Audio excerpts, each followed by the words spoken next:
சொத்தை விற்று எலெக்ஷனில் நின்னேன், ஏண்டான்னு நின்னோம்னா ஆகிடுச்சு.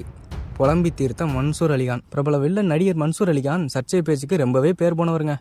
இவருக்கு இருக்கும் அரசியல் ஆசை காரணமாக கடந்த 20 வருஷமாக ஒவ்வொரு கட்சியிலும் மாறி மாறி பயணித்து தேர்தலில் போட்டிட்டு வந்தார். 2019 மக்களவைத் தேர்தலில் நாம் தமிழர் கட்சி சார்பாக திண்டுக்கல் தொகுதியில் போட்டிட்டு 54,957 வாக்குகள் வாங்கினார். பின்னர் நாம் தமிழர் கட்சியிலிருந்து விலகி இந்திய ஜனநாயக புலிகள் அப்படின்ற தனி கட்சியை உருவாக்கினார். நடந்து முடிஞ்ச மக்களவைத் தேர்தலில் வேலூர் தொகுதியில் சுயேட்சையாக களமிறங்கினார். வழக்கம் போல் காய்கறி கடையில் வியாபாரம் செய்கிறது, டீ கடையில் டீ போடுறது என பல்வேறு வித்தியாசமான முறையில் பரப்புரை செஞ்சார்.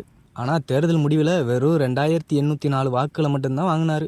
இந்த சூழ்நிலையில் மக்களவைத் தேர்தல் தொடர்பாக தனது ஆதங்கத்தை கொட்டி தீர்த்திருக்கிறாரு. திரை நிகழ்ச்சி ஒன்றில் பேசின மன்சூர் அலிகான், இந்தியா கூட்டணியோட பிரதமர் வேட்பாளர் ராகுல் காந்தி அப்படின்னு நான் தான் சொல்லிட்டு இருந்தேன். அந்த கூட்டணியில் வேறு யாரும் அப்படி சொல்லலை. மாற்றம் வேணும் அப்படிங்கிறதுக்காக தான் தேர்தல் நடக்குது. ஆனால் யாரையும் ஏமாற்றி பழைக்கக்கூடாது. மிகப்பெரிய சோதனைகள்லாம் தாண்டி என் சரக்கு திரைப்படம், ஓடிடில் விற்ற பணம், பேரம்பாக்கத்தில் 2 பிளாட்டு விற்ற பணம் எல்லாத்தையுமே போட்டு தேர்தலில் நின்று நாயாக உழைச்சி பல கஷ்டப்பட்டேன்.